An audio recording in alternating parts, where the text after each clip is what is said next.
예, 감사합니다.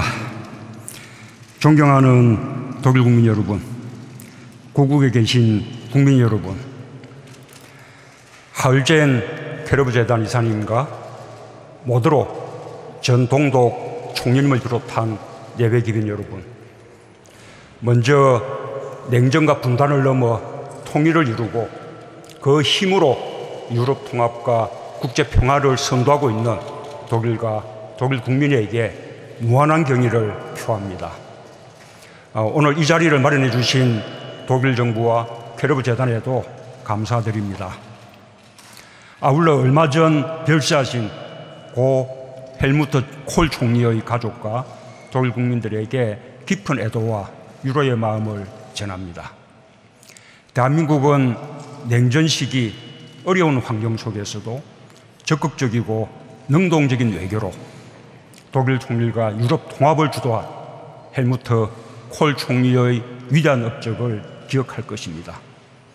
친애하는 예배 기빈 여러분, 이곳 베를린은 지금으로부터 17년 전 한국의 김대중 대통령이 남북 화해 협력의 기틀을 마련한 베를린 선언을 발표한 곳입니다.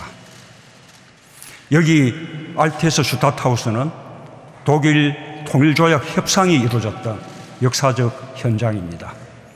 나는 오늘 베를린의 교훈이 살아있는 이 자리에서 대한민국 새 정부의 한반도 평화구상을 말씀드리고자 합니다. 예배 기빈 여러분, 독일 통일의 경험은 지구상 마지막 분단국가로 남은 우리에게 통일에 대한 희망과 함께 우리가 나아가야 할 방향을 말해주고 있습니다. 그것은 우선 통일에 이르는 과정의 중요성입니다. 독일 통일은 상호 존중에 바탕을 둔 평화와 협력의 과정이 얼마나 중요한지를 일깨워 주었습니다. 독일 국민들은 이 과정에서 축적된 신뢰를 바탕으로 스스로 통일을 결정할 수 있었습니다. 동서독의 시민들은 다양한 분야에서 교류, 협력했고 양측 정부는 이를 제도적으로 보장했습니다.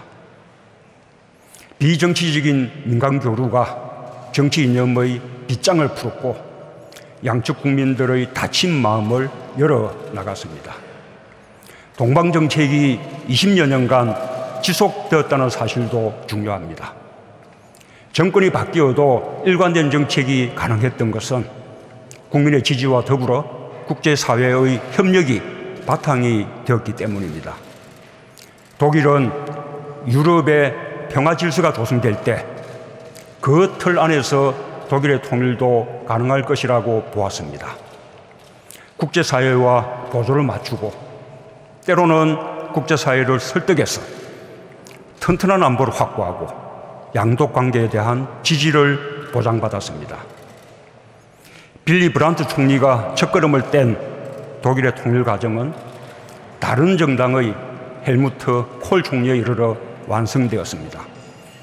나는 한반도의 평화와 공동 번영을 위해서도 마찬가지로 정당을 초월한 협력이 이어져 나가야 한다고 믿습니다. 예배 기빈 여러분, 한반도의 평화와 통일을 바라는 우리 국민들에게 베를린은 김대중 대통령의 베를린 선언과 함께 기억됩니다. 김대중 대통령의 베를린 선언은 2000년 제1차 남북 정상회담으로 이어졌고 분단과 전쟁 이후 60여 년간 대립하고 갈등해온 남과 북이 화해와 협력의 길로 들어서는 대전환을 이끌어냈습니다. 그 뒤를 이어 노무현 대통령은 2007년 제2차 남북 정상회담을 통해 남북관계의 발전과 평화 번영을 위한 이정표를 세웠습니다. 김대중 대통령과 노무현 대통령은 한반도의 평화를 정착시키기 위한 국제협력도 추진해 나갔습니다. 그 기간 동안 6자 회담은 북핵 문제 해결 원칙과 방향을 담은 9.19 성명과 1.3 합의를 채택했습니다. 북미 관계, 북일 관계에도 진전이 있었습니다. 나는 앞선 두 정부의 노력을 개성하는 동시에 대한민국의 보다 주도적인 역할을 통해 한반도의 평화체제를 구축하는 담대한 여정을 시작하고자 합니다. 존경하는 내외국민 여러분, 한반도가 직면하고 있는 가장 큰 도전은 북핵 문제입니다. 북한은 핵과 미사일 도발을 계속하며 한반도와 동북아, 나아가 세계의 평화를 위협하고 있습니다. 특히 바로 이틀 전에 있었던 미사일 도발은 매우 실망스럽고 대단히 잘못된 선택입니다. 유엔 안보리 결의를 명백히 위반했을 뿐만 아니라 국제사회의 거듭된 경고를 정면으로 거부한 것입니다. 무엇보다 한미 정상회담을 통해 모처럼 대화의 길을 마련한 우리 정부로서는 더 깊은 유감을 느끼지 않을 수 없습니다. 북한의 이번 선택은 무모합니다. 국제사회의 응징을 자초했습니다. 북한이 도발을 멈추고 비핵화 의지를 보여준다면 국제사회의 지지와 협력을 받을 수 있도록 앞장서서 돕겠다는 우리 정부의 의지를 시험하고 있습니다. 나는 북한이 돌아올 수 없는 다리를 건너지 않기를 바랍니다. 북한은 핵과 미사일 개발을 포기하고 국제사회와 협력할 수 있는 길을 찾아야 합니다. 완전하고 검증 가능하며 불가역적인 한반도 비핵화는 국제사회의 일치된 요구이자 한반도 평화를 위한 절대 조건입니다. 한반도 비핵화를 위한 결단만이 북한의 안전을 보장하는 길이라는 뜻입니다. 그래서 나는 바로 지금이 북한이 올바른 선택을 할 수 있는 마지막 기회이고 가장 좋은 시기라는 점을 강조합니다. 점점점 높아지는 군사적 긴장의 악순환이 한계점에 이른 지금 대화의 필요성이 과거의 때보다 절실해졌기 때문입니다.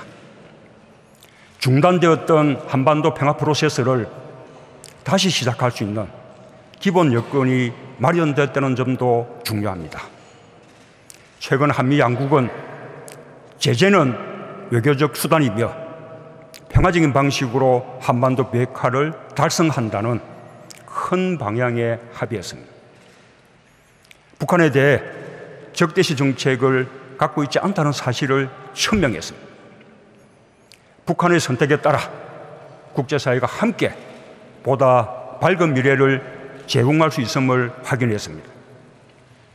한미 양국은 또한 당면한 한반도 위기를 타개하기 위해서도 남북관계 개선이 중요하다는 점에 인식을 같이 했습니다. 트럼프 대통령은 한반도 평화통일 환경을 조성함에 있어서 대한민국의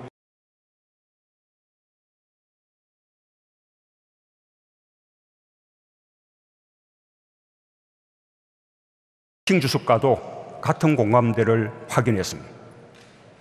이제 북한이 결정할 일만 남았습니다.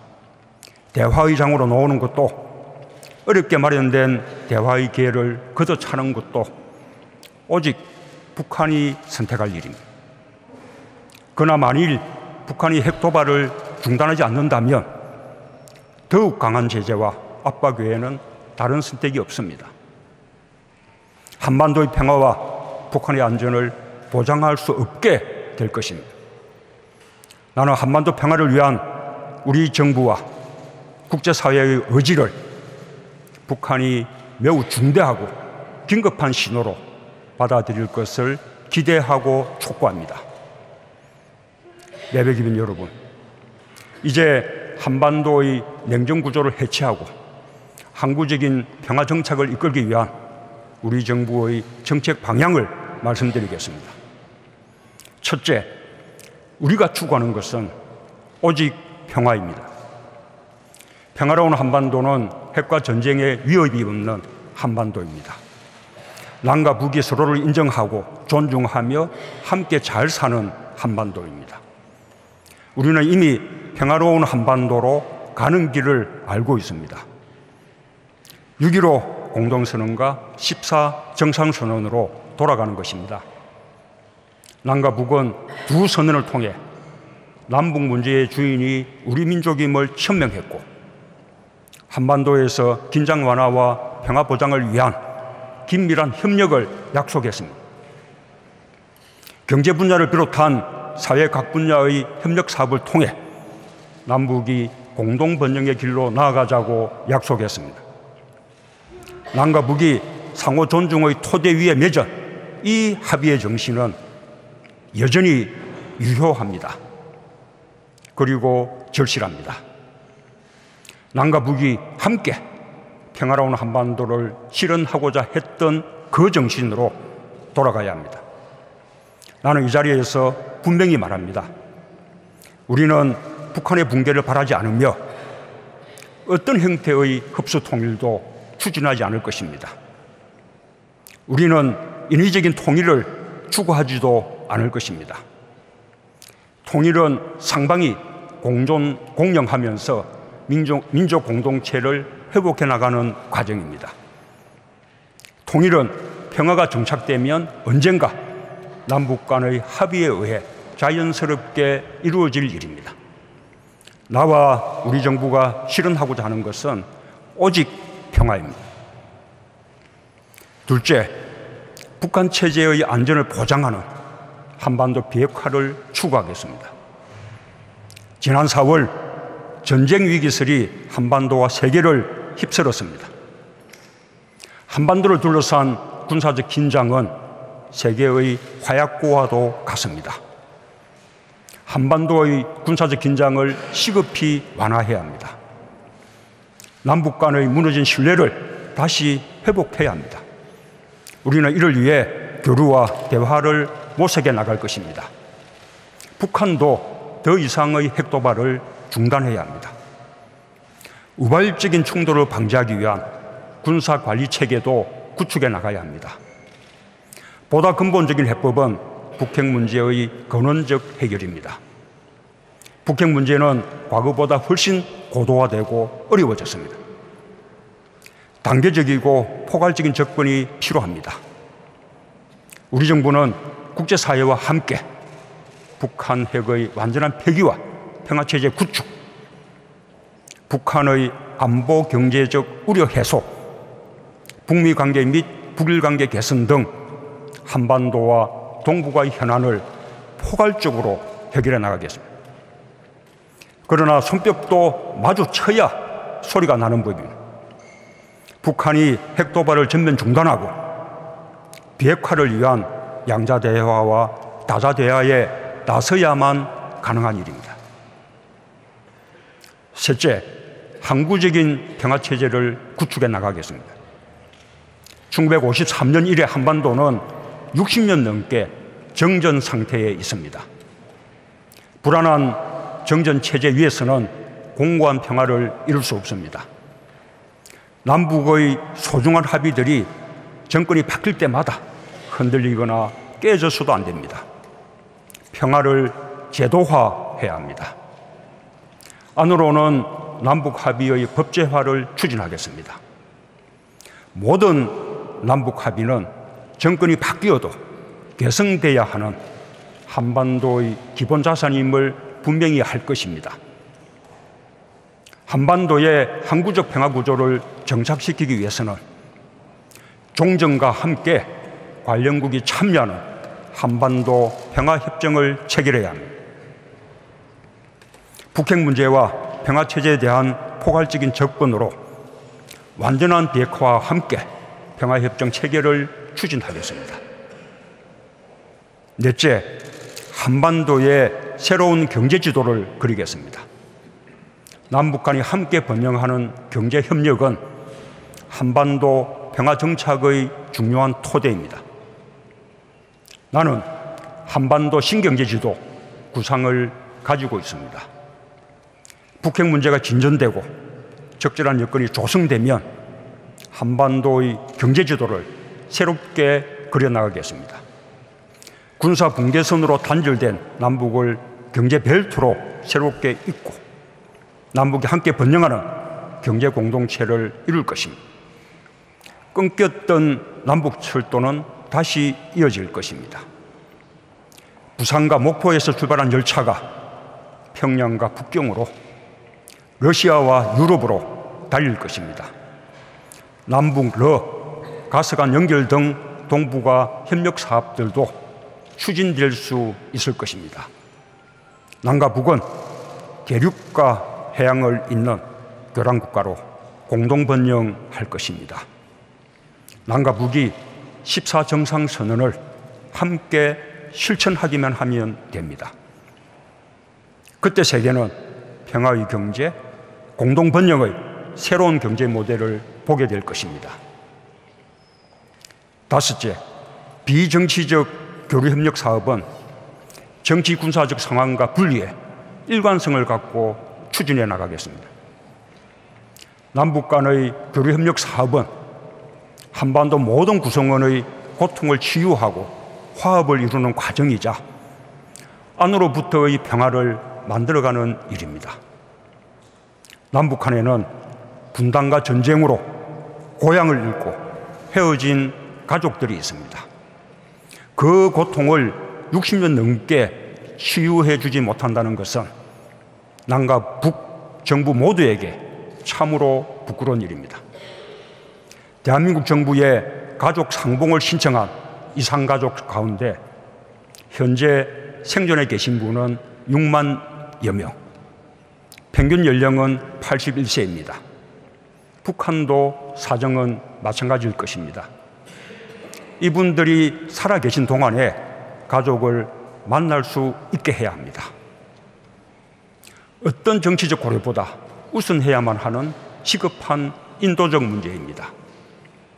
분단으로 남북의 주민들이 피해를 보는 일들도 남북 간이 함께 해결해 나가야 합니다. 북한의 하천이 범람하면 남한의 주민들이 수해를 입게 됩니다. 감염병이나 산림병충해, 산불은 남북한의 경계를 가리지 않습니다. 남북이 공동 대응하는 협력을 추진해 나가겠습니다. 민간 차원의 교류는 당국 간 교류에 앞서 남북 간 긴장 완화와 동질성 회복에 공헌해 왔습니다. 민간 교류의 확대는 꽉 막힌 남북 관계를 풀어갈 소중한 힘입니다. 다양한 분야의 민간 교류를 폭넓게 지원하겠습니다. 지역 간의 교류도 적극 지원하겠습니다. 인간 존중의 보편적 가치와 국제 규범은 한반도 전역에서 구현되어야 합니다. 북한 주민의 열악한 인권 상황에 대해서는 국제사회와 함께 분명한 목소리를 낼 것입니다. 아울러 북한 주민들에게 실제 도움이 되는 방향으로 인도적인 협력을 확대하겠습니다. 예배기빈 여러분, 나와 우리 정부는 이상의 정책 방향을 확고하게 견지하면서 실천할 준비가 되어 있습니다. 남북이 함께 손을 잡고 한반도 평화의 돌파구를 열어가야 합니다. 먼저 쉬운 일부터 시작해 나갈 것을 북한에 제안합니다. 첫째, 시급한 인도적 문제부터 해결하는 것입니다. 올해는 14정상선언 10주년입니다. 또한 10월 4일은 우리 민족의 큰 명절인 추석입니다. 남과 북은 14선언에서 흩어진 가족과 친척들의 상봉을 확대하기로 합의한 바 있습니다. 민족적 의미가 있는 두 기념일이 겹치는 이날에 이산가족 상봉 행사를 개최한다면 남북이 기존 합의를 함께 존중하고 이행해 나가는 의미 있는 출발이 될 것입니다. 북한이 한 걸음 더 나갈 용의가 있다면 이번 이산가족 상봉에 성묘 방문까지 포함할 것을 제안합니다. 분단 독일의 이산가족들은 서신 왕래와 전화는 물론 상호 방문과 이주까지 허용되었습니다. 우리도 못할 이유가 없습니다.